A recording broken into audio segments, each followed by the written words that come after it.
अगर आज तुम जलसा सुन रहे हो तो गौसे पाक की तुम्हें वो बात भी करामत भी याद होगी। मौलाना भी कूद कूद के करामत बयान करता, फिर खुद ही आधे घंटे बाद झूठ बोलता, कहता मैं हुआ हूं, ये भी झूठ। गौसे पाक जब जा रहे थे पढ़ने के लिए तो माँ ने उनकी सदरी में अंदर 40 रुपये रख दिए थे, नहीं रख दिए थे? चोरों ने पकड़ लिया, हाँ भाई बताओ, डकैतों ने घेर लिया, बताओ तुम्हारे पास क्या, तुम्हारे पास क्या? तो लोग छुपाते हैं ना। अब इस बच्चे की तरफ तवज्जो नहीं, किसी ने कह दिया हाँ बेटा तुम्हारे पास क्या? तो बोले 40 अशरफियां हैं। सब चक्कर में बोले 40 अशरफियां। वो पकड़ के लिया अपने सरदार के पास, बोले देखियो साहब ये क्या कह रहा बच्चा। बोले क्या है? बोले 40 अशरफियां।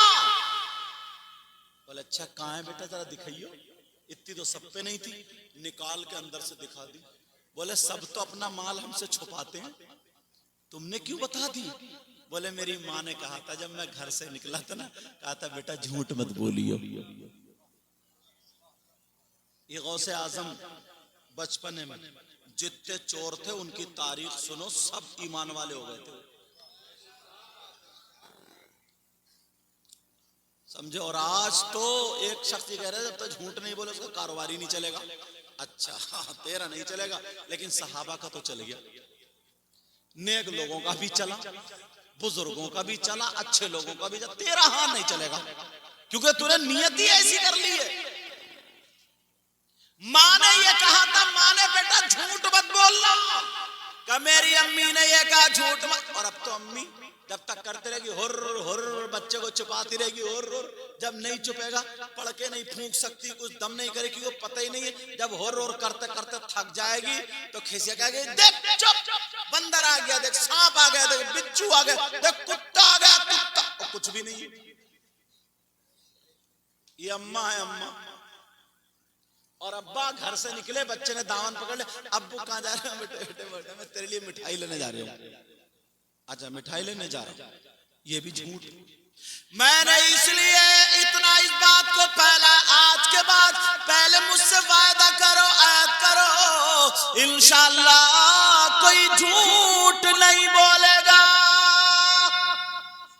बोलो इंशाअल्लाह। हाथ उठाइए, देखो कितने नहीं बोलेंगे। देख लियो सच में, तुम उठाओ ना तुम भी, या कल कोई बोलने के जुगाड़ में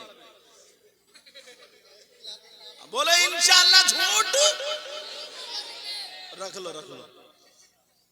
यार एक बात बताऊं, ओ बच्चा चुप जा, अब खामोश हो जाया करो। इतना प्यारा, चलो तुम अल्लाह बरकत, इतना प्यारा रिश्ता है मियां बीबी का, कितना प्यारा। बीबी अपने बाप को छोड़ के आती है, माँ को छोड़ के, सबको छोड़ के आती है शौहर के साथ में, सर से लेकर पांव तक अपने शौहर के हवाले। जो अपना जिस्म किसी के हवाले नहीं कर सकती सिवाय शौहर के। कितना प्यारा रिश्ता, और शौहर भी अपनी कमाई खिलाता है, सो कितना प्यारा रिश्ता। मगर ये भी तुमने देखा होगा कहीं कहीं बीबी भी अपने शौहर से झूठ बोल जाती है। कभी किसी के 500 रुपए निकाल लिए, कभी 300 निकाल लिए, कभी 200 निकाल लिए, और बदनाम कर दिया जिन्नात को, कि जिन्नात निकाल रहे हैं, जिन्नात, और निकाल रही है सब जिन्नात नहीं। शौहर भी बात इतना बेकार है, इतना बुरा। कई बच्चों का अब्बा हो गया, मगर मोबाइल पे अब भी इसकी वीडियो कॉल पकड़ी जाती है, दूसरी औरतों से बातें करता मोबाइल पे। ईमानदारी से बताओ, इसे शौहर कहलाने का हक है क्या? तेरे घर में तेरी बीवी है यार, वो अपनी माँ को छोड़ कर, ये बाप तू उसको धोखा दे रहा है। जिस दिन अगर मुसलमान ये अपने सही रास्ते पर आ गए ना, उसी दिन कामयाब हो जाओ। अभी कुछ दिनों पहले मुहर्रम शरीफ का महीना गुजरा यार, कितना पाकीज़ा, कितना पाकीज़ा। अगर 10 तारीख भी अपने तुम बच्चों को ये बता देते ना, ये बात अक्सर तकरीरों में इस साल कह रहा हूं, ये बात अगर बता दे तुम काम। 10 मुहर्रम को क्या हुआ था? करबला शरीफ में इमाम हुसैन पाक को शहीद किया गया। उनके बच्चे शहीद हुए लेटे, 6 महीने के बच्चे अली असगर शहीद हुए लेटे, अली अकबर शहीद हुए लेटे, उनके भतीजे हजरत कासिम इमाम हसन के बेटे शहीद हुए लेटे, उनके भांजे सैयदा जैनब के बेटे औनो मोहम्मद शहीद हुए लेटे, इमाम हुसैन पाक के भाई हजरत अब्बास के बाजू कट गए मगर शहीद हुए लेटे, सैयदादिया इमाम हुसैन की सगी बेटी जिनका नाम हजरत सकीना, जालिमों ने मुंह पे थप्पड़ मारा। इमाम हुसैन पाक के सगे बेटे जिनका नाम इमाम ज़ैनुल आबिदीन, जालिमों ने यहां से जुब्बा पकड़ के खींच के कोड़े मार मार के वहां पे डाल दिया। हम इतनी नस्लों के बाद सैयद हैं, लोग हमारे हाथ चूमते, वो तो डायरेक्ट हुसैन पाक के बेटे, डायरेक्ट एकदम। और उन सैयद जादियों के खेमे में आग लगा दी थी, मगर उन्होंने अपने बच्चे दे दिए, अपनी जान दे दी, अपनी कुर्बानी पेश कर दी, मगर दीन और इस्लाम को जाने नहीं दी। अब ईमानदारी से बताइए, हमारे यहाँ भी 10 मुहर्रम को करबला शरीफ होती है, हमारे यहाँ करबला में क्या होता है? हलवे पराठे की दुकानें, अरे बोलो होता नहीं होता? चूरन चाट की दुकानें, मिठाइयों की दुकानें, जलेबियों की दुकानें, जिनके बच्चे छोटे छोटे कांधों पे बिठा के मेला कराने लेके जा रहे हैं।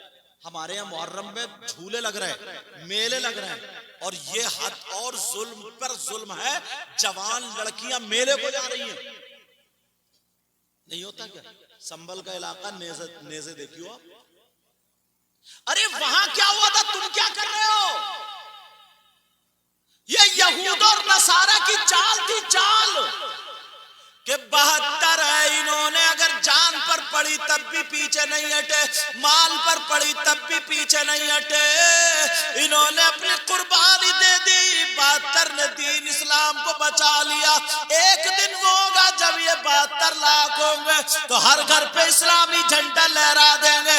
इनको इनके मिशन से हटाओ, इनके रास्ते से हटाओ, इन्हें हुसैनियों के तरीके से हटाओ, इन्हें खेल कूद में लगा दो, ढोल ताशे गाजे बाजों में लगा दो, इन्हें तेरी मेरी बहन बेटियों के तकने में लगा दो, इन्हें गुंडागर्दी में लगा दो, सारी चीजें इनके अंदर यहूद और नसारा और ईसाइयों की इनके घर में डाल दो, दीन और इस्लाम की बातें इनके घर से निकाल लो। अब देख लो, तुम्हारे यहाँ ये डींगरपुर है, 2-4 घर ऐसे होते होंगे जिनमें बर्थडे मनाया जाता होगा, तरीका क्या होगा? वो नहीं है ईसाइयों का तरीका ही। बोलो, हैप्पी बर्थडे चल रहा है, साहब सजा दिया गया, उसके फोटो खींच रहे, मोमबत्ती जल गई, केक आया, काटा गया। अगर तुम्हें मनाना ही है ना अपने बेटे का या बेटी का, अगर मनाना ही है तो मदरसे के बच्चों को कुरान खानी बुलाओ। अपने बच्चा 1 साल का होगा, 2 साल का होगा, किसी गरीब के यहाँ तुम छत डलवा दो, किसी गरीब के यहाँ नल लगवा दो, किसी गरीब की बेटी की शादी के काम में आ जाओ, अगर मना नहीं है तो। मगर सारी खुराफातें बिल्कुल हूबहू शैतानियत घुस गई है सर। बोलो नहीं है सर? शादियों के मौके पर सारी की सारी बातें वही हो रही हैं जो यहूद और नसारा। एक को भी पता नहीं है कि मदीने में नबी की बेटियों की शादी कैसे हुई थी, मक्के में कैसे हुई थी, अल्लाह वालों की बेटियों की शादी कैसे हुई थी, इन्होंने बर्थडे मनाया था या नहीं मनाया था, अगर मनाया था तो इसका तरीका क्या है, कैसा, एक भी पता नहीं। बस मोबाइल में देख लिया और बस वही चल लिया, बिल्कुल डायरेक्ट यहूद और नसारा का तरीका हमारे घरों में आ गया। नहीं है क्या साहब? सुबह को जब तुम फजर की नमाज पढ़ के पहले आते होगे तो किसी न किसी औरत की कुरान की पढ़ने की आवाज आती होगी। अब आती है? आती है? अब नहीं आती। सब मोबाइल मोबाइल। नबी ने फरमाया था कि मस्जिद की दीवारें बोलेंगी, दीवारें जूते के तस्मे बोलेंगे, कयामत के करीब जूते के तस्मे, समझे? जूता का तस्मा तुम्हें बताएगा कि तुम्हारे घर कौन मेहमान आने वाला, कब को आएगा, SMS चलना है नहीं चलना है। कहा सीनों के पास से तुम्हारी राने बोलेंगी, राने, तुम्हारी रानों से गानों की आवाज आएंगी, म्यूजिक की आवाज आएगी। आज देख लो ऐसा पहनावा, पैंट है, पैंट में मोबाइल रखा, नमाज हो रही है, टू टू टू टू टू टू मोबाइल बज रहा, म्यूजिक बज रहा, गाने चल रहा है, समझे? वो भी उसको इतना अहम समझता है, इतना अहम, बाज वहीं से नहीं, जैसे मर जाएगा अगर किसी कॉल नहीं उठाएगा तो, समझे, मर जाएगा। बस जल्दी से निकाला, सब कुछ छोड़ा, सब में से निकला, एक तरफ हुआ, हेलो हेलो बात कर रहे हैं, जैसे पता नहीं कौन सी हदीस है, कौन सा क्या है, पूरा खानदान भूखा मजा कोई। और अब तो लोग भी ये कहते हैं, यार मैं तुम्हें 8 दिन से फोन कर रहे हूँ कि तुम फोन नहीं उठा रहे हो, लग रहा है मोहब्बत खत्म हो गई। अच्छा, इसी का नाम मोहब्बत है? ऐसे हालात अभी देखा नहीं, अब तो तेरा मेरा चल रहा। बहराइच के देखो क्या हालात है, घर जला दिए, लेकिन यह कि मेरा घर थोड़ी जल गया। जिस दिन तुम्हारा घर जलेगा तो पता चलता, मेरा थोड़ी जल रहा, ये तो उसका जल रहा, वो तुम्हारा भाई नहीं है। जिस दिन हमदर्दी आ गई तुम्हारे अंदर ना, तो तुम मस्जिदों में जाना शुरू कर दो, मस्जिदों में जाना शुरू कर दोगे। चलो बात आगे चलो, वो कौन है जिस पे अल्लाह की लानत बरसती है? लानतुल्लाहि अलल काज़िबीन, झूठों पर अल्लाह की लानत। आला हजरत ने भी लिखा है फतावा रज़विया में, और भी किताबों में लिखा है, सुन लियो ये बात। जहन्नम में कुछ लोग ऐसे होंगे जिनके पेट मटकों की तरह फूले हुए होंगे और उनकी शर्मगाह सड़ रही होगी। सुन लियो बेटा, उनकी शर्मगाह क्या होगी? सड़ रही होगी। और उन्हें पेशाब लगेगा बड़ी शिद्दत से, बड़ी जोर से, मगर पेशाब उतरेगा नहीं। पेशाब वो मचल रहे होंगे, चीख रहे होंगे, चिल्ला रहे होंगे, पेट नोच रहे होंगे, पेशाब उतर जाए, और शर्मगाह उनकी खून पीप कचलऊ मैल सड़ रही होगी।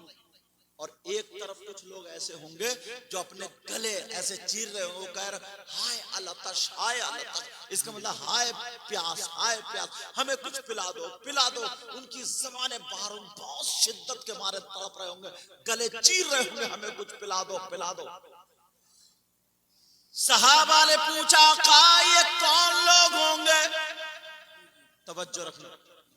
सहाबा ने पूछा, आका वो जिनकी शर्मगाह सड़ रही होगी वो कौन होंगे? जिन्हें पेशाब नहीं उतर रहा होगा वो कौन होंगे? जो गले चीर रहे होंगे वो कौन होंगे? अब जरा सुनो, कुछ देर के बाद उन्हें पेशाब लगेगा।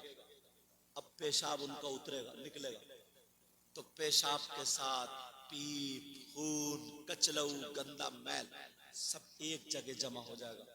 और जो प्यास के मारे तड़प रहे होंगे ना, उनको वही पेशाब, खून, पीप, कचलऊ पिलाया जाए। हदीस का मफहूम अब जरा सुन लियो, कौन लोग होंगे? सहाबा ने पूछा, का ये कौन लोग होंगे?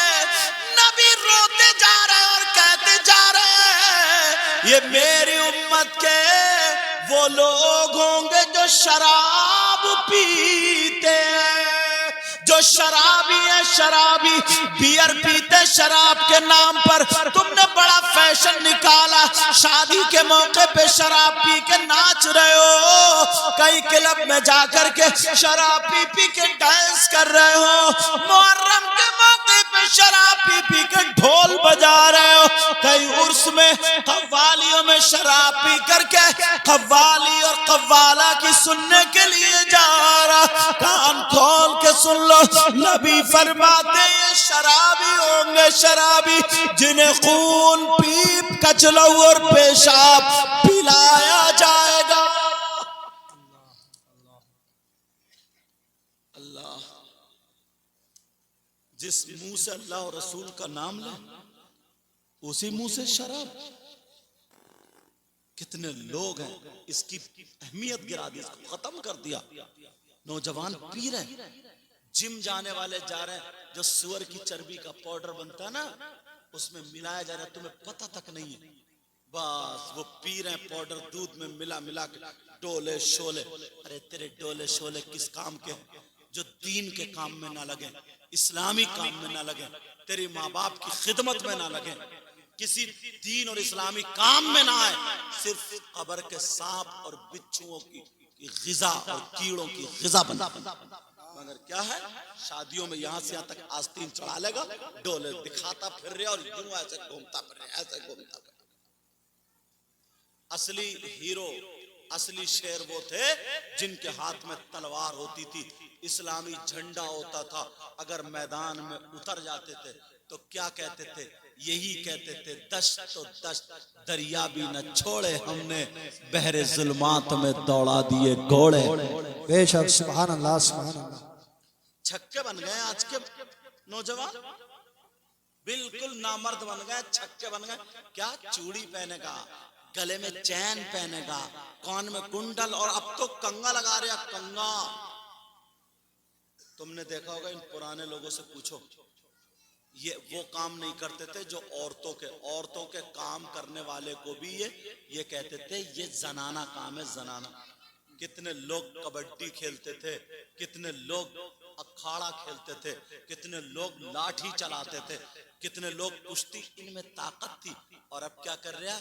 कोने में पड़ा हुआ SMS लिख रहा है, SMS कोने में पड़ा हुआ, उधर पड़ा हुआ, तेरी मेरी बहन बेटियों से बातें कर रहा, मोबाइल पे रो रहा, हंस रहा, SMS कर रहा, अपने आप को बर्बाद कर लिया। और तो जब चलेगा ना तो मटक मटक के चलेगा, बाल होंगे इसके हिप्पी कट, और पता नहीं कौन कौन से कट, भव में कट लगा लेगा, कंगा पहने होगा, कंगा। बात मैंने चैनल वाले को भी देखा है, समझे? तुम भी सुन लियो, अब वो भी कंगा लगाएगा, कंगा, और गले में चैन पहनेगा, और ये सारी चीजें अब निकला ये हीरो। इसको हीरो बोलेंगे, छक्का बोलेंगे, छक्का। ये थे असली हीरो। अगर किसी गैर मुस्लिम की लड़की को खींच के ले जा रहे तो इनकी लाठी आ जाती थी, इनकी लाठी दरवाजे पे आ जाती थी। कहते थे अगर तेरी माँ ने दूध पिलाया तो निकल के आजा मैदान में, देख लू तेरी छाती कितनी चौड़ी। ये वार नहीं करते थे पीछे, पीठ पे वार नहीं करते थे, ये शेर थे, सीने पे वार करते। पूछो इन लोगों से, ये लोग असली हीरो। तुम क्या कोने में पड़ा हुआ, छुप छुप के जीने की आड़ में SMS लिख रहा, मोबाइलों पे बातें कर रहा। और एक बात और सुन लो, मोबाइल को देख के मुझे बात याद आ गई। पकड़े माँ बाप जाओ, बताऊं कैसे? जिसकी अगर ना बेटी बेटी होती थी, लड़की लड़की, तो वो अपने आप को हकीर समझता था, कमतर समझता था। ये सोचता था यार मेरी किस्मत ज्यादा अच्छी नहीं है, सब बेटियां ही बेटियां, बेटियां ही बेटियां, ये समझता था। मेरे नबी ने एक दिन तकरीर बयान की, तकरीर फरमाई और कहा जब चेहरा देगा कहो लोगो बेटियों वालों परेशान मत हो, अगर जिसकी 3 बेटियां हो और वो 3 की सही परवरिश कर दे, सही सही सही लफ्ज याद रखियो, सही परवरिश कर दे तो वो जन्नत का हकदार है। सुभान अल्लाह, सुभान अल्लाह। बेटियों वाले खुश हो गए, अरे बेटियों की वजह से जन्नत मिल रही है, ये तो बेटियां बरकत भी हो गए, रहमत भी हो गई। एक साहबी खड़े हुए कहने लगे आका अगर जिसकी 2 बेटियां हो तो नबी ने फरमाया अगर 2 बेटियां अल्लाह ने दी है और वो उनकी सही परवरिश कर दे तो वो भी जन्नत का हकदार है। बेशक, सुभान अल्लाह। और खुश हो गए लोग। एक साहबी और खड़ा, आका अगर जिसकी 1 बेटी हो तो नबी ने फरमाया सही परवरिश कर दे तो वो भी जन्नत का हकदार, जन्नत का हकदार। बेशक। तो बेटियों को तुम गलत समझ रहे हो, बेटियों की वजह से जन्नत। मगर इसकी टक्कर पे जो हदीस लाया हूं वो सुनो। जी।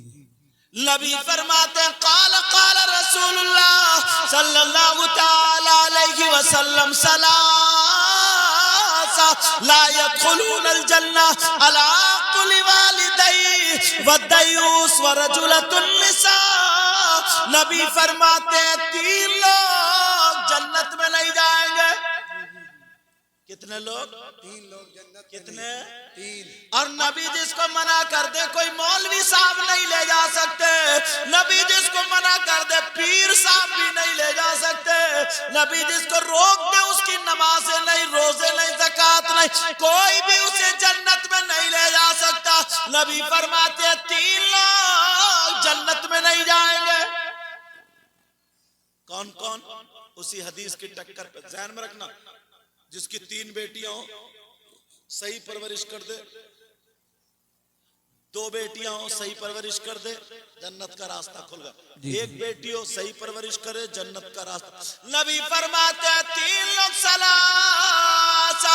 नंबर 1 माँ बाप को सताने वाला, माँ बाप को तकलीफ देने वाला, माँ बाप को नाराज करने वाला, वो भी जन्नत में नहीं जा सकता। करता दूसरा दयूस जन्नत में नहीं जाएगा।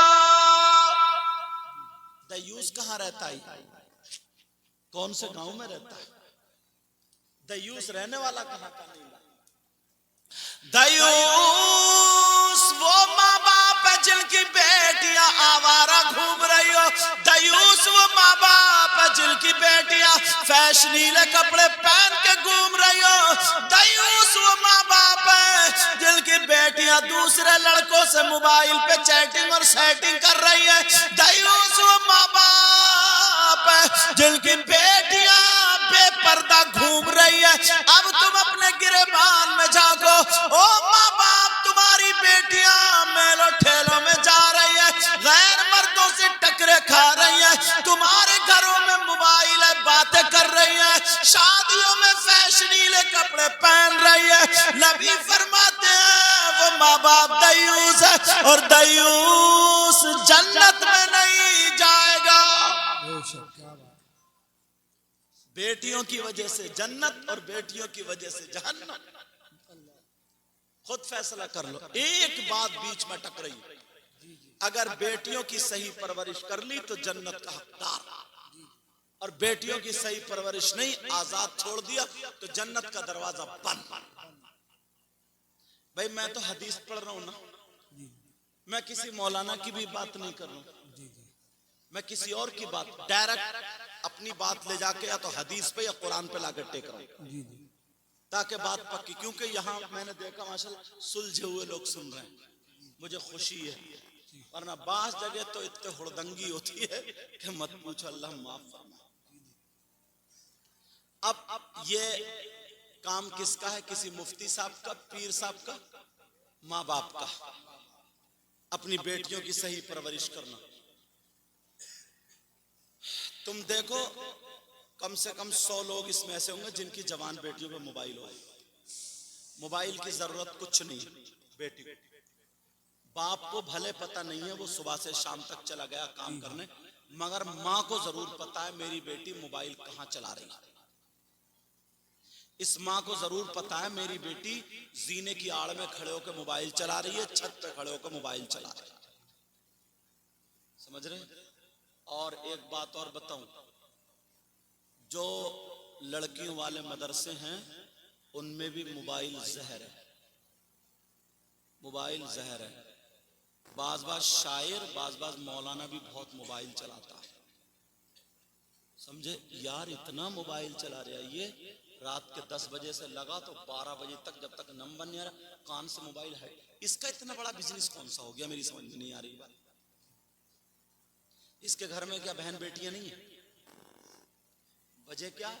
मदरसे में पढ़े नहीं है, 1-2 जमात उल्टी सीधी पढ़ी, आवाज अच्छी है, नात शरीफ पढ़ने लगे, ये हो गए शायर, हुड़दंगे। मदरसे में पढ़ा होता, अच्छा आलिम होता तो बात ठीक होती। और अवाम भी ऐसे ही है, जो गाने गाता है स्टेजों पे चढ़ के गानों के ढंग में पढ़ता, कोई अच्छा आलिम अगर टोक दे उसकी कोई अहमियत ही नहीं है। और अवाम भी खूब कूद रही है, खूब नाच रही है, समझे, ऐसी ऐसी ऐसी ऐसी धुन लाएगा निकाल के, बिल्कुल हूबहू गाना। लेकिन कहां कोई सीधी सच्ची अच्छी अच्छे ढंग में नात पढ़ने वाला आ जाए तो उसकी नात ही समझ में नहीं आती, उसकी नात ही समझ में नहीं आती। मगर अब हमें सुधरना होगा। क्या होगा? बोलो, हमें सुधरना। नबी फरमाते 3 लोग जन्नत में नहीं जा सकते, माँ बाप को सताने वाला, दूसरा दयूस जिसकी बेटियां आवारा घूम रही हो, तीसरा वरजुलतुन निसा, वो लड़के जो लड़कियों जैसी वज़ाक़ता, और वो लड़कियां जो लड़कों जैसी वज़ाक़ता बनाते हैं। बोलो, आज के बाद अपने घरों पे तवज्जो दोगे? ओ बेटा चांद, अपने घरों पे तवज्जो दोगे? अब एक बात मेरी और सुनो, ये बात भी बड़े कांटे की है, जो इस वक्त मालूम है आपको बड़ी तेजी से चल रही है। और मैं अक्सर तकरीरों में हजरत, और मुझसे मेरे पास फोन भी आते हैं, हजरत इसको खूब चर्चा कीजिए। इतने लोग हो यहाँ पे, ये बताओ बेटा, बात मत करियो पीछे वालों, अगर मतलब एक शख्स बहुत गंदा, बहुत बुरा, बहुत खराब, इतना बुरा बुरा बुरा, बिल्कुल नीचे दर्जे का बुरा। कौन? जो सगा बेटा अपनी मां के साथ गलत हरकत करे, उससे बुरा कोई हो सकता है? बताओ हाँ या ना बोलो। उससे बुरा हो सकता है कोई?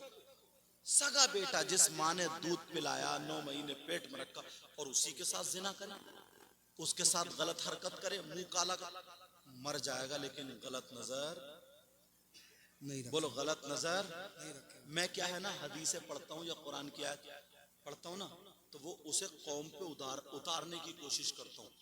यार जब मैंने ये हदीस पढ़ी ना, तो मेरी आंखों में आंसू आ गए। तो मैंने कहा तकरीर में बयान करूंगा, किसी के दिल पे तो लगेगी। भूले बैठे हैं, लोगों को पता नहीं है इस बात का, पता नहीं। अगर पता चल जाए ना तो कभी ऐसी हरकत नहीं करेगा। मर सकता है, अपनी गर्दन काट लेगा, भूखा रह लेगा, सब कुछ कर लेगा, तालाब में डूब सकता, कुएं में गिर जाएगा, मगर अपनी माँ के साथ गलत हरकत नहीं करे। बोलो है नहीं। और अगर कोई ऐसा कर ले, कोई मिल जाए तुम्हें, कोई ऐसा हो, तो तुम उससे दोस्ती करोगे? नहीं, बोलो बोलो, दोस्ती करोगे? उसे दस्तरखान पे खाना खिलाओगे? उससे रिश्तेदारी करोगे? उसके गले में हाथ डाल के घूमोगे? और अगर तुम में से कोई हो तो तौबा करोगे? इंशाल्लाह बोलो। मुसलमानों में 5% हो गए। आप कहोगे कैसी बात कर रहे हैं हजरत? मैं कोई बात कच्ची कहूंगा ही नहीं, ना किसी मौलाना की बात को, मैं तो डायरेक्ट अल्लाह या रसूल की बात। वो पीछे से मुझे आवाज आ रही है, अगर पीछे तक मेरी आवाज जा रही हो, उन भाइयों की आवाज से मुझे डिस्टर्ब हो रहा है।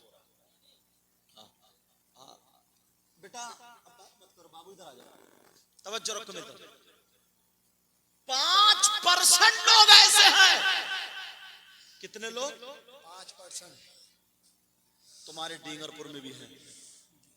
आप सोच रहे हो यार हम 40 साल के हो गए, 50 साल, हमें तो आज तक ऐसा नहीं मिला। अगर मैं हदीस पढ़ूंगा ना तो तुम्हें पता चल जाएगा।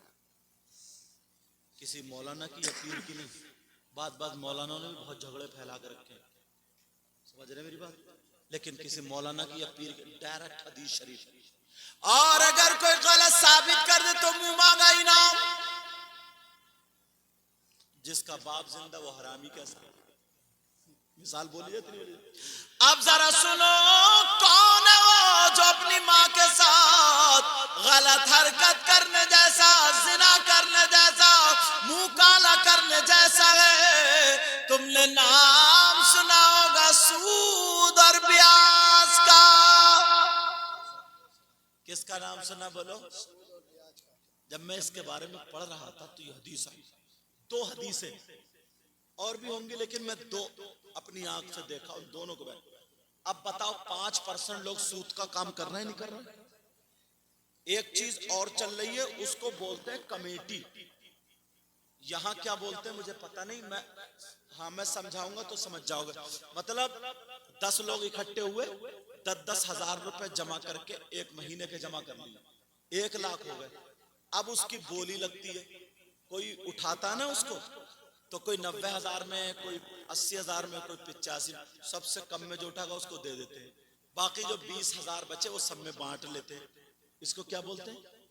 कमेटी है, कमेटी। हाँ, तो ये भी नाजायज हराम, समझ रहे मेरी बात? हाँ, अगर 10 लोग इकट्ठे हुए और 10-10 हजार रुपए जमा किए और 1 रुपया ना कम ना ज्यादा, पूरा 1 लाख रुपया एक भाई को दे दिया कि लो इस महीने तुम अपना काम कर लो, अगले महीने इनको, अगले महीने, तो ये जायज है। कमो बेशी के साथ ना जायज है। समझ गए मेरी बात? और अगर समझ में नहीं आया मुझे फोन करके और मैं तफसील से समझा दूंगा। कुछ लोग फसल के मौके पे कोई गाड़ी ले रहे हैं, कुछ ले रहे हैं, उसको दे देते हैं, 1 लाख दे दिए, फिर 1,20,000 उसकी फसल के टाइम पे लिए, ये सूद है। समझ रहे मेरी बात? ये भी तो इसी सूद की बात कर रहा हूं। सूद और ब्याज का नाम सुना होगा, बड़ी तेजी से मुसलमानों में दौड़ रहा, इसलिए बयान कर रहा हूं।